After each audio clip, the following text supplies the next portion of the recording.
Welcome to the INFOWARS Nightly News. I'm David Knight. It's Wednesday, October 12th, 2016. Here are our top stories. Tonight, as the mainstream media continues to obsess over the leaked locker room talk about women, Donald Trump drops an avalanche of WikiLeaks bombshells and pledges to investigate the investigation of Hillary's deleted emails. Then, social media explodes with Bill Clinton rape allegations as protesters target the Clinton campaign trail and disrupt the mainstream news media. And the establishment Republicans have a message for Donald Trump. Stop talking about the rigged elections. That system is set up so that the crooked politicians can make sure they get somebody in that's not, part of what we're doing. This is a movement, folks. All that plus the religion of peace wants world domination. Up next on the INFOWARS Nightly News. Well, the media, the government, even the central banks are pulling out all the stops to make everything look wonderful so that Hillary Clinton can get elected. If things look dodgy, it's going to help Donald Trump. So they want things to look as good as possible. However, some of them are starting to sound the warnings of reality. We now have a red alert being issued by HSBC on the stock market. And as Business Insider says, this is the ultimate warning signal.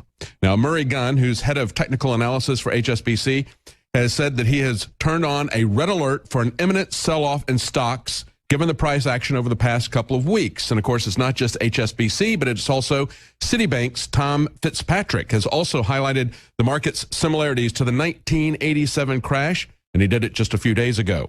On September 30th, Gunn said that stocks were under an orange alert as they looked to him as they had topped out. Now he is changing that to a red alert. And of course, it's not just the stock market that they've been propping up. They're also propping up Obamacare.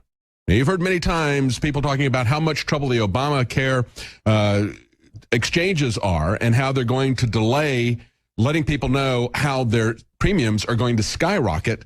They want to do that after the election as well. Now, conservative groups are putting pressure on the GOP to block the Obamacare bailouts. Why would they do that? Why would it be necessary for them to put pressure on the GOP? Wouldn't you think that the GOP, who have been elected the last couple of elections to get rid of Obamacare, wouldn't you think that they would not be inclined to do bailouts? Well, of course they are, because the GOP is being run by people like Paul Ryan and people like Mitch McConnell, who have absolutely no problem with Obamacare. As a matter of fact, they are the controlled opposition on this, as we've seen time and time again. That's why we have an outsider like Donald Trump who is running, because the electorate, the GOP voters, are fed up with it. They're fed up with sending people like Paul Ryan to Congress who do nothing. And you can see that in his opposition to Donald Trump. Now, the Hill points out a coalition of more than 50 conservative groups are calling on Congress to stop the bailouts of insurance companies under Obamacare. And the conservative groups are now pressuring Republicans, of course, because it's not, you would think that the Republicans would be with us on this. You would think that they would have to put pressure on the Democrats. But that's the problem that we run into when we allow these rhinos in office. And that really underscores the issues behind the never Trump people saying, look, we can fight Hillary Clinton. We've seen Glenn Beck say this. That we make the moral choice and then we can fight Hillary Clinton using Congress and using the media and so forth and so on. Congress and the media are with Hillary Clinton. And you're going to have to fight her on every single issue if she gets in. With Donald Trump, he's right on many of the key issues. And, of course, there'll be some issues on which he's wrong. And we can try to convince him. We can fight him on that as well. You're not going to convince Hillary Clinton. She is bought and paid for and owned by the bankers. Now, today we had Governor Pence at Liberty University. And he's talking to Christians there. And he's saying what you need to do is to forgive Donald Trump for this tape that was cut 10 years ago that was released to distract attention from the emails that came out. And I guess really what we ought to look at with this is really he's calling on them to reject a policy of calculated defamation, a policy of direct character assassination. This is a policy that has come from the Bushes, from the Clintons. It's come from the Democrats and the Republicans, because it's the establishment that is threatened by Donald Trump. Many Christians don't understand this, but Mike Pence said that Christians should forgive Donald Trump. He says, as Christians, we're called to forgive even as we have been forgiven. He said, Sunday night, my running mate showed humility. He showed what was in his heart to the American people. But today, Obama is in North Carolina, and he's ridiculing Christians who say that they would forgive Donald Trump. Obama says, well, I'm a Christian, and so I'm all about forgiveness because nobody's perfect. If somebody does something terrible, I can forgive them, I suppose, if they're sincere about it, but I don't want them necessarily leading the country. Would he say that about Bill Clinton? When we found out that Bill Clinton was running for re-election and he had raped these women, he had sexually assaulted them. We're not talking about consensual sex. That's the way Ken Starr covered for Bill Clinton. He had a long list of corruption, of violent crimes against women, but he chose to focus on perjury that was committed about consensual sex with Monica Lewinsky. So he got that little tiny thing there and committed him, got him impeached on perjury. But they let the big crimes go. So is Obama saying that he doesn't necessarily want people leaving the country? Understand that Bill raped them, Hillary went to war against them, and they haven't asked for forgiveness. They haven't even acknowledged their crimes, okay? Donald Trump said he would like to commit adultery with this woman, and he struck out. Bill doesn't strike out. If you say no, he just keeps going, okay? That's the reality of it, and he hasn't apologized or even acknowledged it, and neither has Hillary Clinton.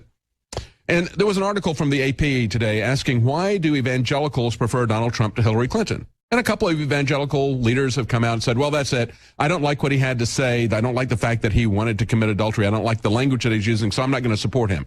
The wiser evangelical leaders, people like James Dobson of Focus on the Family, of Family Talk, came out and said, we have to understand that Bill Clinton and Hillary Clinton's support for abortion is criminal. How do you make an equivalence there? Do you understand that if you vote for Hillary Clinton, not only is she going to murder children and support that, murdering them for their body parts, but she is also going to shut down your religious freedom. She's going to put a gag rule on you Christians, and that's just the beginning of it. Can't you understand that? Of course, some others understand that as well. Jerry Falwell Jr. understands that not only is that those the key issues involved here, that there are key moral differences between the policies that we would have between these two people as president, but he also understands that this whole thing was a setup. Just understand that whether or not you believe that Donald Trump has repented, whether or not you believe that Donald Trump is a Christian, really isn't relevant. Remember, going back to the Bible, where God used leaders that were pagan leaders that did all kinds of things, and yet he would use them to deliver his people. People like kings like Darius that he would use to deliver his people, or Cyrus, he would take them by the hand. He said to deliver his people. Would they say, I'm sorry, I don't want to be delivered because this guy has got some, he worships idols, he's got 1,000 different wives, or whatever the problems were that they had with him? No, we need to understand that there's some key issues, and for Christians alone, the issues of abortion and the First Amendment should be enough to make that decision very clear for you what the moral decision is. Now, Republicans are also, the Republican establishment, are telling Donald Trump to quit claiming that it's going to be a rigged election. Oh, really? Okay, we've got Lindsey Graham saying, I don't think leading candidates for the presidency should undercut the process unless you have a really good reason. Yeah, by all means, protect the status quo. Protect the status quo. Don't ever give anybody an idea that there's something dishonest about the system. Even as the government is continually talking about how they need to take over the elections and monitor it to keep the Russians from interfering. Okay, so are the GOP and the Democrat leaders, are the establishment saying that we're not going to blame the Russians, that we should not worry about that? No, of course not. They're trying to get everybody concerned about the Russians, whether or not that's a real attack. As a matter of fact, when they say that it's the Russians that are releasing this information, understand the Department of Homeland Security and the Office of the Director of National Intelligence have given us a reason for why they think it's the Russians. They said, well, we think based on the scope and the sensitivity of these efforts, based on the motives and the methods of these, it looks like a Russian-directed effort. So they don't have any real hard evidence on this. They just say, well, it looks like something the Russians would want to do. Why would the Russians want to do that? It's because the Obama administration and Hillary Clinton have stepped up the Cold War. They recreated the Cold War. We now have a new Cold War that didn't exist until a couple of years ago. And they're very concerned about that. As a matter of fact, they see it as a badge of honor that they won't even talk to Vladimir Putin. And even Gorbachev has said this is the most dangerous situation that we could have, that we do not even talk to each other. Yeah, certainly the Russians have a motivation to see somebody other than Obama and Hillary Clinton, and we have a motivation if we don't want to have a World War III breakout. But that is not reason enough to say that the Russians are behind this hack, whether or not they are. But the issue is what is in the information. And coming up and later in the broadcast, we're going to have a roundtable discussion. We had a fourth release of WikiLeaks documents today, but that's still only about 10% of what Julian Assange says he has. But is there a real issue with the elections? Just in the last couple of days, we've seen a couple of Project Veritas stings, showing one, a Manhattan Democrat who's on the city board of elections saying de Blasio is just giving out ID cards. You can use those ID cards for anything. They didn't vet people to see who they really were. Anybody can go in there and say, I want an ID card. He says it's absolutely absurd. There's a lot of fraud, not just voter fraud, but all kinds of fraud. That's why I get more conservative as I get older, he said. And then they asked, oh, why don't we have some IDs so that we can stop some of this rampant voter fraud? And he said, well, the law says you can't ask for anything, which they really should be able to do. See, this is in New York. Even in North Carolina, when we see people there saying we need to have photo ID to validate that this person who's on the list, the registrar list, is really the person who's voting, they say, no, that's racism. That's racism from Reconstruction or whatever, Jim Crow laws. This is in New York. This is in New York. You can't look at photo ID for voting anywhere. And yet that's the only place that you're not allowed to look for photo ID. Meanwhile, a Hillary campaign staffer in another Project Veritas exposure is seen telling someone that ripping up GOP voter forms is just fine. This is another Project Veritas. They said a field organizer for a Clinton campaign and a Democratic Party of Florida in West Palm Beach, Trevor LaFauci, a Clinton campaign staffer, agreed that ripping up registration forms from Republicans should be fine. He says, well, if I rip up completed VR forms, like 20 of them, I think I'll just get reprimanded. I don't think I would get fired. And then he says, well, after being told that someone else ripped up Republican registration forms, the other man said, yeah, that should be fine. When the journalists from Project Veritas confronted these two guys about the comments that they made on camera, they both refused to comment and simply walked away. That's the way Hillary Clinton, that's the way the Democrats handle scandals. They just pretend that they don't exist. They never acknowledge that they did anything wrong. They just walk away. Meanwhile, we have the UN rights chief say that a Donald Trump presidency would be dangerous. Dangerous to who? Dangerous to the global elitists that he works for. Understand that the UN High Commissioner for Human Rights, Al Hussein, is a former member of the World Bank Advisory Committee. Those are the people to whom a Donald Trump presidency would be dangerous. And he goes on to say, if Donald Trump is elected on the basis of what he said already, I think it's without a doubt that he would be dangerous from an international point of view. And he tries to couch this in terms of depriving people of their human rights. Let me explain to you. Nobody has a right to become an American citizen. Nobody has a right to immigrate to America. Nobody has a right to come here and be supported by welfare. But they don't have a right to come here as immigrants. That is something that we extend to people. The people who are already here extend the privilege to come here. They don't have a right. It is a privilege that is decided by the people of America, not by the UN human rights chief. And as a matter of fact, as we saw in the released Hillary Clinton emails, 3 years ago, she was saying about Jordan, and coincidentally, Al Hussein is from Jordan.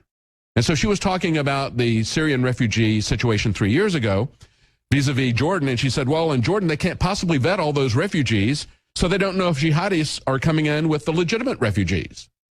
How is that different from Donald Trump saying we have to stop immigration from those countries until we can figure out who's coming in? Except when he says it, it's racist. When Hillary Clinton says it in private, it's not racist because she has a different public-private policy than she has private.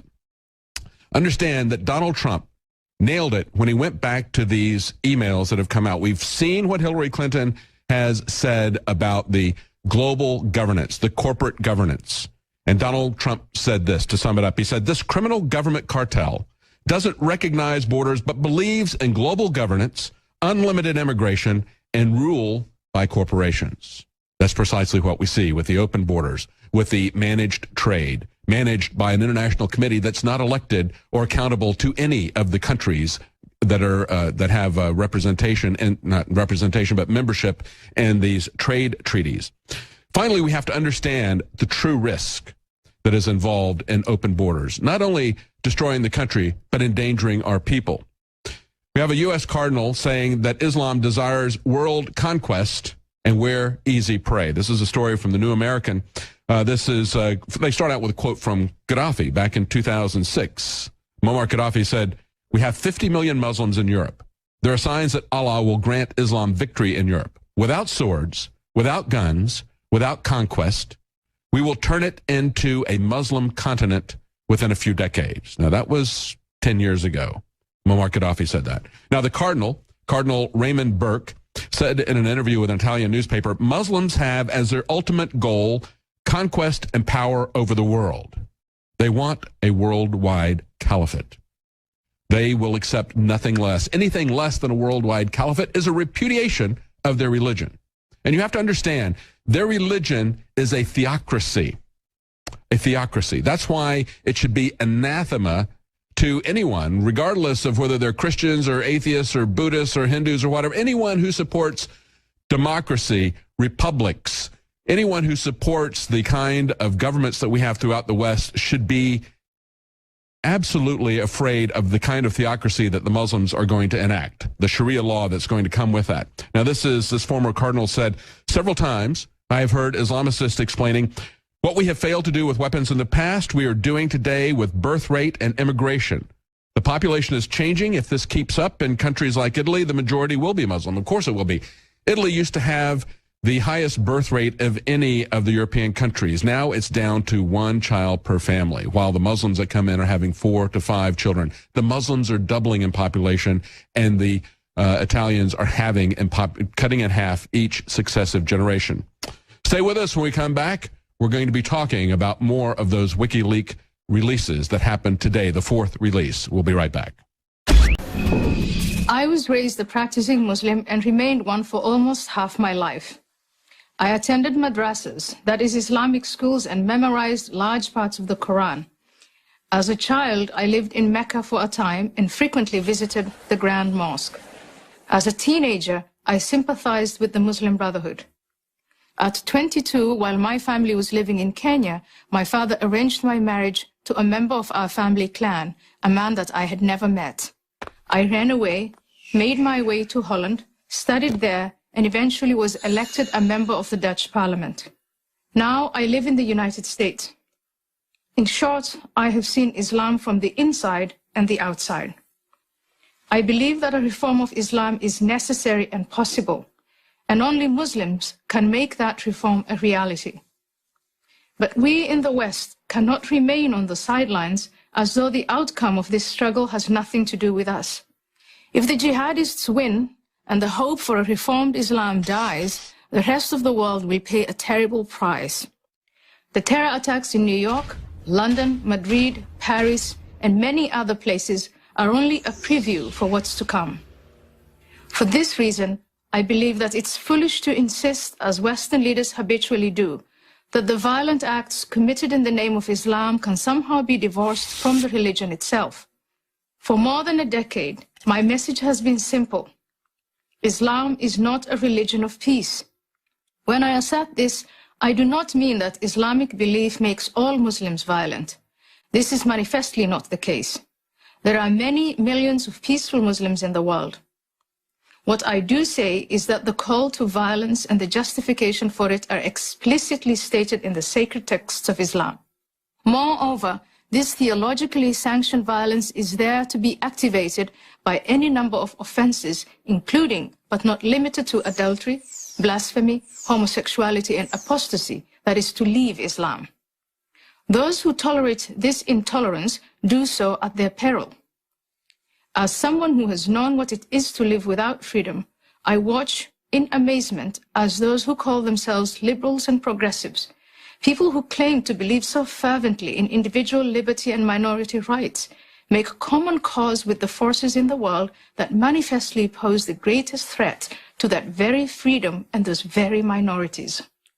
In 2014, I was invited to accept an honorary degree from Brandeis University for the work I have done on behalf of women's rights in the Muslim world.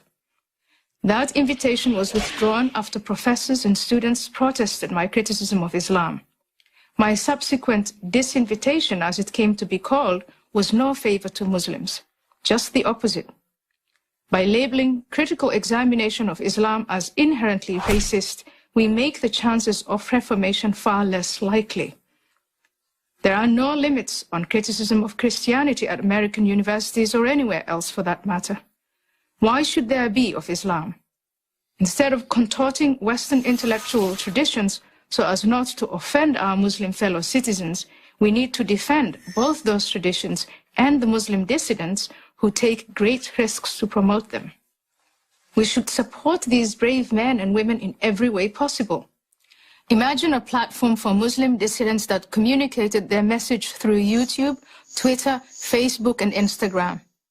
These are the Muslims we should be supporting for our sake as much as for the sake of Islam.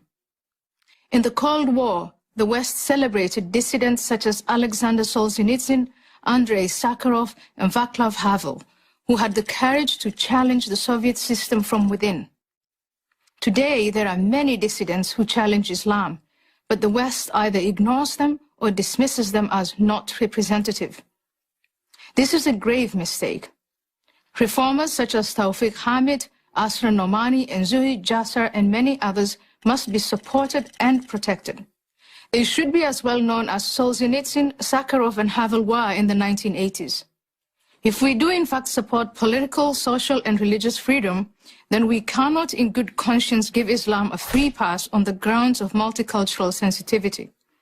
We need to say to Muslims living in the West, if you want to live in our societies, to share in the material benefits, then you need to accept that our freedoms are not optional. Islam is at a crossroads of reformation or self-destruction, but so is the West. I'm Ayan Hirsi Ali of Harvard University for Prager University.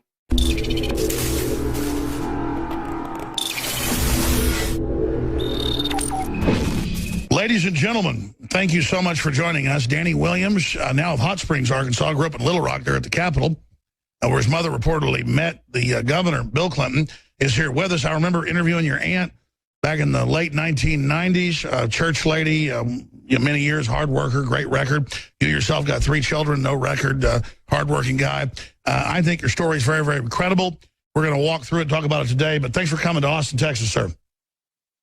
Nice to have him here. We'll turn his mic on for folks. Danny, where to begin here? I mean, let's talk about you personally, where you're from, where you grew up, and then we'll start talking about the first time you ever heard from your mother that a certain person was your father. Right. My name is Danny Williams. I'm from Little Rock, Arkansas. I'm at age 30 right now. And all my life I've been told that Bill Clinton was my father by my mom, my aunt, and other relatives that grew up with me. I mean, continue. I mean, I know you haven't been on TV before. You're live right now. Please keep going. But anyway, yes, I want to know the truth about Bill Clinton being my father, and that's all I ask is the truth. Do you think Bill Clinton's your father? Yes, sir. You know, instead of just going through your whole history, and we're going to do it and talk about it, play clips of Clinton being asked about you by the press, and you won't respond. We're teleprompter free here. I just, out of the gates, Bill Clinton will be watching this. This is undoubted. Right. You know, Obama responded to us yesterday, Hillary a few weeks ago. They watch every day. This shows in thousands of newspapers a day, all over every cable channel. Yes, sir. We didn't do some pre-interview here. You just flew in at like 11 o'clock today. You just got here about an hour ago. Right. Looking at that camera right there, sir, camera 4. Bill Clinton, William Jeffrey Clinton will either be watching this live or he'll watch it later. What do you want to say to Bill Clinton? Camera 4. I mean, I'd just like to ask and say to Bill Clinton that I want to meet you. I want to shake your hand. I want my kids to know their grandfathers.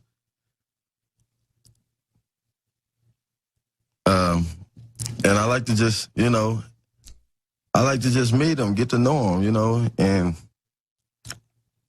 I mean, I never had a father in my life, so, it's hard. It's difficult in explaining it, It's okay. Go with it. It's all right. I've talked to you in private. I understand coming from the middle of Arkansas to now being with the top link on Drudge, and you see yourself right there and sitting in all over the world. But just tell it like it is. You You believe Bill Clinton's your father? Your mother always told you that. He sent you money, all the rest of it. Right. He won't respond to it. So Bill Clinton and Hillary are watching right now. Right. Talk about an epic story. The videos on your Facebook. It's on INFOWARS. Trying to go over the fence of the governor's mansion. You wanted to meet your daddy. I mean, you're meeting him right now digitally. Right. Right there, my friend. What do you want to say? I like to say,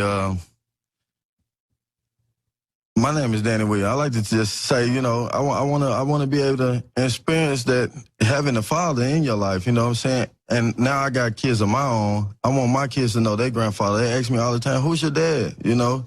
So, I mean, it's my chance now and get my story out and letting the world know who I am and who's my father and, you know, the truth about everything.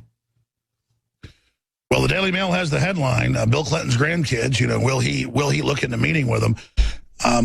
We'll go back to that in a moment, but just starting at the beginning. Okay. Break down how you grew up in Little Rock, Arkansas. You're now in Hot Springs. What it was like and when you first began to hear this.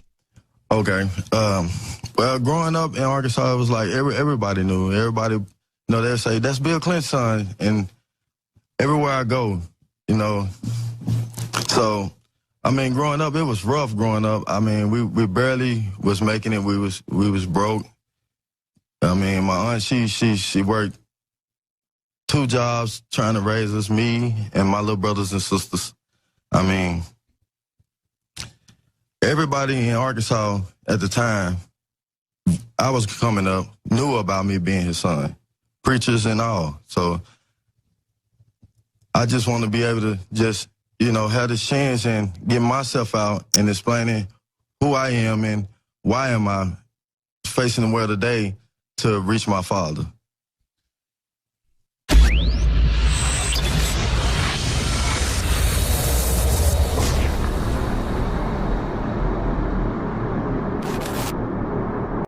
What is your guilty pleasure? Let's see. Are there that many? Well, I'm just trying to think of, you know, the G-rated ones. No, Years ago, if you were an attractive female, unfortunate enough to be within the circle of sexual predator Bill Clinton, you would eventually find yourself escorted to a hotel room by an Arkansas state trooper, where the former governor would meet you wearing nothing but a creepy smile, demanding you perform a sex act on him. Just ask Paula Jones. She settled a case with Bill Clinton for the same reasons with an $850,000 payout. Other women have come forward with identical stories. Here's an inebriated Bill Clinton during his 1992 presidential campaign groping a flight attendant. Bill Clinton, on the same flight, later exposed himself and grabbed flight attendant Christy Zurcher's breasts after asking her to perform a sex act on him. She was later threatened by White House attorney Bruce Lindsay to keep quiet. That is the behavior that has been superimposed onto Donald Trump by the mainstream media. The woman at the center of that explosive tape is now speaking out. Said there is no room for objectification of women or anyone for that matter, not even in the locker room. Well, it's a crime. I mean, I prosecuted sex crimes. That's a sexual assault. Classic sexual assault. People go to jail for that. He wants Hillary Clinton to go to jail. Maybe he needs to go to jail. Hillary Clinton is on the stage. Hillary Clinton is running for president, not her husband. This makes sense. This is politically incorrect what Donald Trump did. This is bringing a whole nother level of gutter. Yeah. That's rape culture, Kathy. You're blaming someone who succumbed to someone committing adultery on her. Bill's secretive behavior continued until Monica Lewinsky blew it wide open. All the while, Hillary Clinton served as an attack dog, threatening the victims, clearing the path on her and Bill's Luciferian Bonnie and Clyde Trojan horse to the upper echelons of power and wealth. Now all anyone has to do to be mind raped by the Clinton crime machine is to turn on any cable news network. Let's start with what people described as Trump sort of hovering and lurking. The last 10 days could have been about nothing but emails, nothing but negatives about Hillary Clinton. but there's Donald Trump. The use of propaganda is exploding after being legalized in 2013. While America slept, an amendment overturned the long-standing Smith-Mundt Act of 1948 and the Foreign Relations Authorization Act of 1987, allowing for materials produced by the State Department and the Broadcasting Board of Governors to be released within U.S. borders. Michael Hastings of BuzzFeed.com put it this way: the new law would give sweeping powers to the State Department and Pentagon to push television, radio, newspaper, and social media onto the U.S. public. It removes the protection for Americans, says a Pentagon official who is concerned about the law. It removes oversight from the people who want to put out this information. There are no checks and balances. No one knows if the information is accurate, partially accurate, or entirely false. CNN's Jeff Zucker just ordered an all-out blackout on the reporting of Bill Clinton's illegitimate son. That's propaganda in a nutshell. True journalism should have zero bias. But in true dualistic fashion, the faceless people actually concerned about the future of the republic are the ones being attacked by the criminals running the show. This is the great thing about politics in America. It takes all kinds. You could put half of Trump supporters into what I call the basket of deplorables. The racist, sexist, homophobic, xenophobic, Islamophobic, you name it. The other guy's base is what I grew up in. You know, I'm basically your standard redneck. No doubt about it. The American consciousness might as well be in a Little Rock, Arkansas hotel room right now, with Arkansas state troopers guarding the door, while all the hopes and dreams of the American ideal are brutally raped inside by the Clinton crime machine, the Bush dynasty, and the descendants of the robber barons who continue to stalk and brainwash the good people of the United States with unyielding criminal intent. John Bound for INFOWARS.com. Have you posted any disparaging facts about Hillary Clinton online anytime, say, within the last year, only to find that you were immediately attacked by a bunch of strangers online, possibly some eggs on Twitter?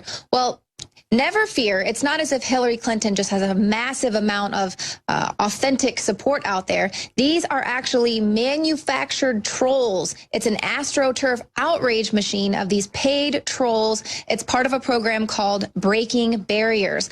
Now, I want to take your attention to this article by Rachel Alexander from The Stream. It's really good. It gets into detail about the Breaking Barriers project. Just to give you an idea about the size and scope of this, initially it was spending about $1 million on this project, but now that has been increased to over $6 million. That's how unpopular Hillary Clinton is. She has trolls working overtime, had to increase the super PAC money going to this Breaking Barriers program to $6 million+. So these are paid trolls, and they're posting on social media sites like Facebook, Reddit, Instagram, and Twitter. And it's they create many accounts to give the appearance that Hillary Clinton has just massive amounts of support out there, which of course she does not. Now, Libby Watson of the Sunlight Foundation told the Daily Beast that this seems to be going after essentially random individuals online. And in fact, they are moving from just defending Hillary Clinton or rebutting you with some facts to actually targeting and intimidating people who criticize her. Now, this is also kind of gives this this impression that she just has this groundswell of authentic support, that she's this populist political person out there, but she's not. This is exactly what Hillary Clinton's campaign is known for. It's highly tactical, highly paid for. These are lifetime political operatives, high-level people handling this. So Hillary's anonymous trolls, they first started targeting Bernie Sanders people. Now, we thought, of course, it was really strange when we would see all of these Bernie Sanders people at the Trump rallies. And you're thinking, why are they attacking Donald Trump supporters when it's Hillary Clinton that is Bernie Sanders' main opponent? So they're actually bussing in people who should have been going to Hillary Clinton's rallies and going after someone that wasn't even her main target then. Very smart. I mean, they're spending a lot of money. They're incredibly smart smart there at the Clinton campaign. They just used their powers for evil. Now, the moderators of some of the Sanders subreddits were the first people to point this out. They noticed that a lot of the accounts switched from supporting Bernie to then going and saying they switched. Now they're supporting Hillary Clinton.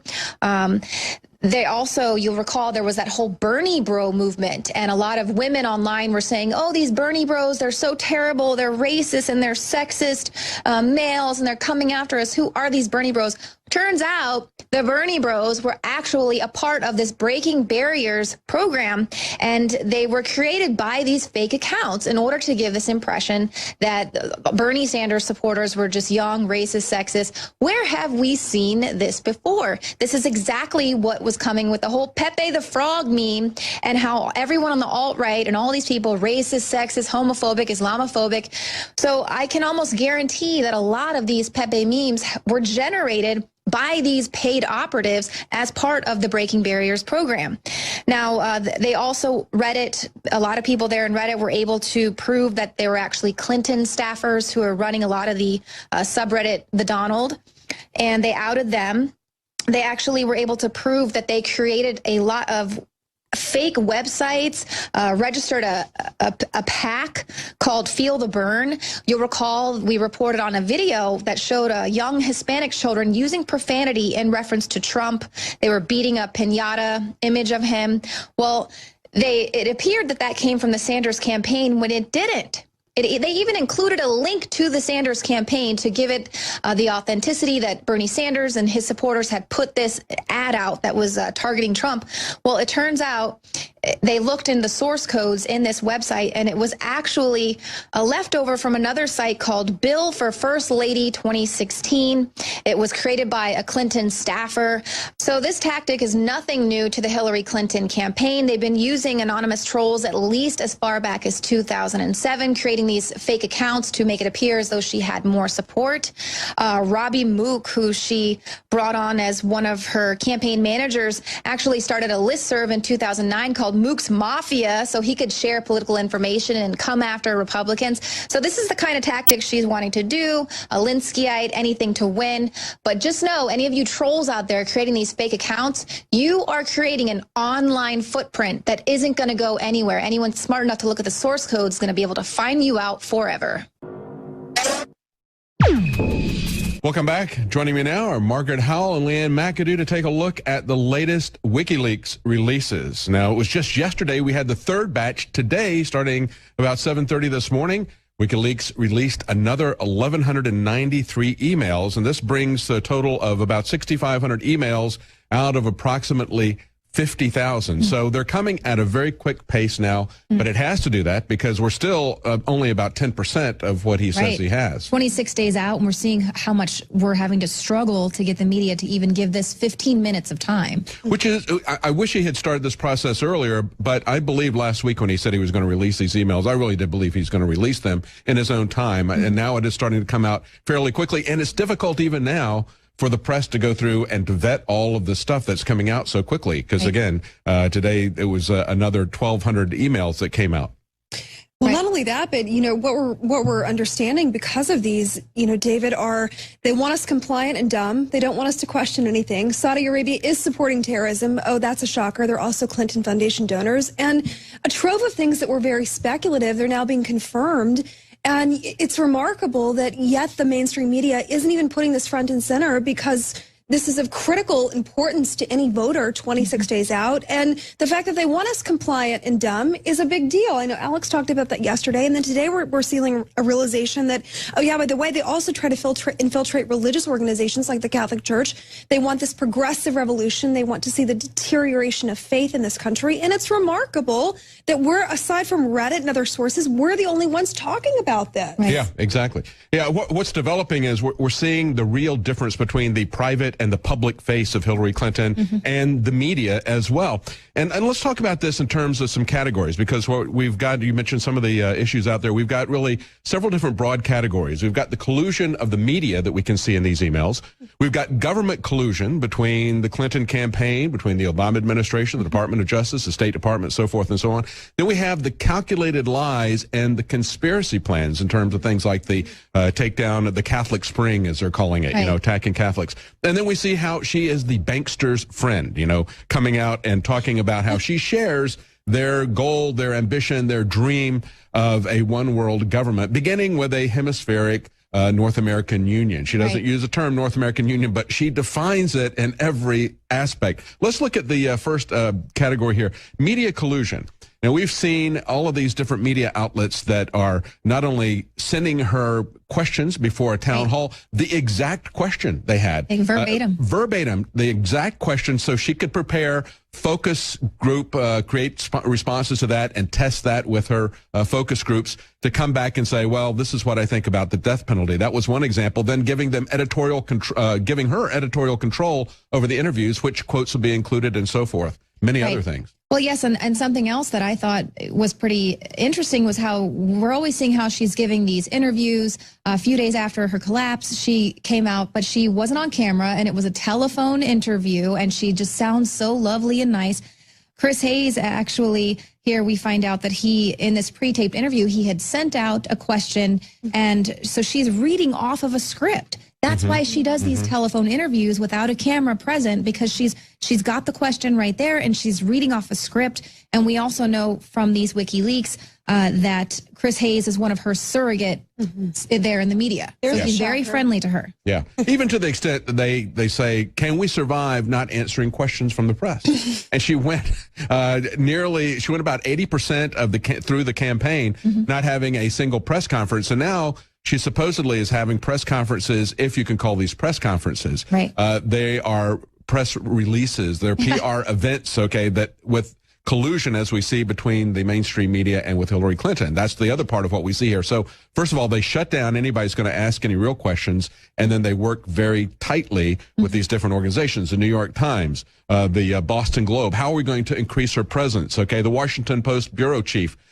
Protected Podesta. We have all these different things now that are coming out of the... Well, yes, we even have now Louise Mensch, who's a, longtime conservative, on the far right. She's even giving us scripted... I'd really love to see Hillary Clinton put out this type of an ad and kind of scripts it all for her. Yeah. And I mean, it's like on all sides.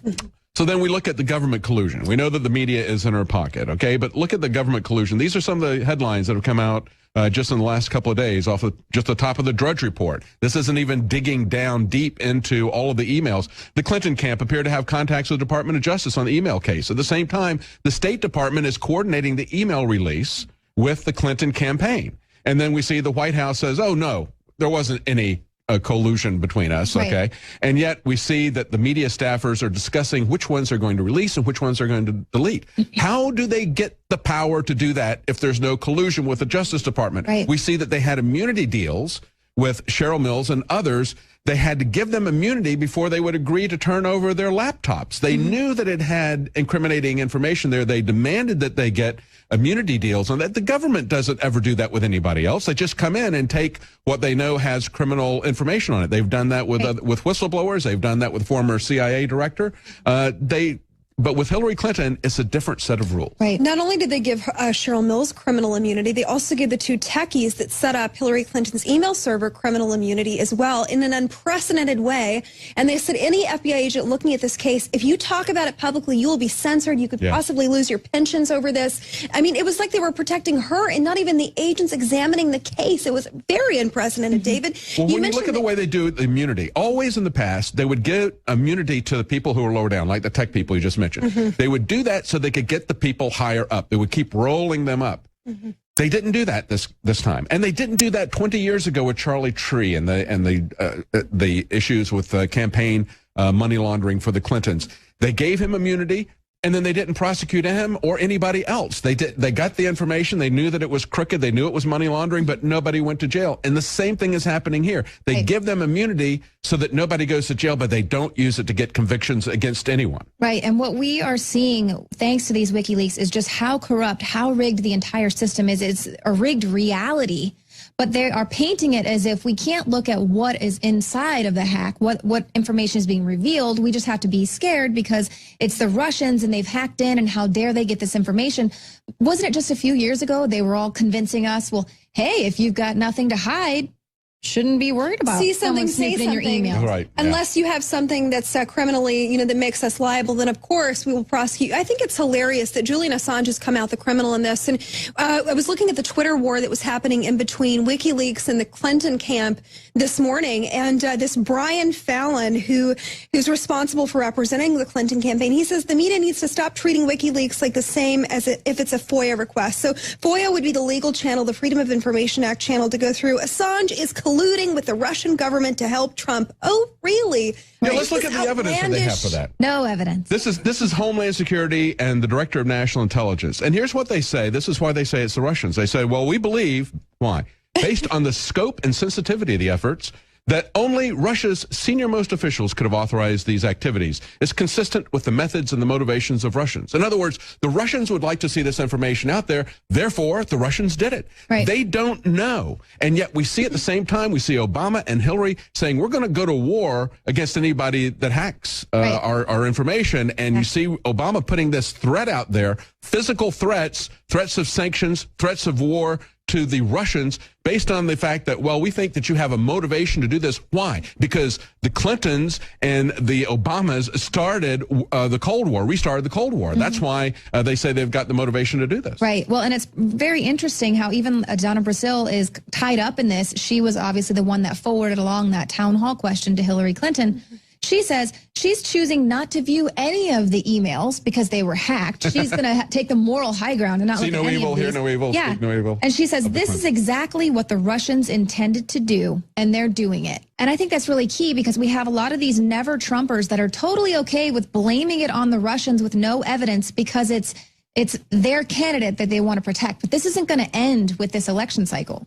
Even you mentioned the Cold War, David. Even Gorbachev himself, who has basically been a recluse all these years, he's saying, look, there's a dangerous line. We covered this morning in Odd Topic. This is a very dangerous line you're crossing. It's very reminiscent of a few decades ago. I'm paraphrasing what he said. If you have a Cold War figure coming out and saying, look, you're at that line again, we might not want to cross this. We're in dangerous water here. Yeah, he said the most dangerous thing is that we're not talking. And yet, what has Donald Trump been criticized the most for? The fact that he would talk to Vladimir Putin. Well, that's all the time we have tonight. Thank you for joining us. Join us again tomorrow night for the InfoWars Nightly News, 7 Central, 8 p.m. Eastern.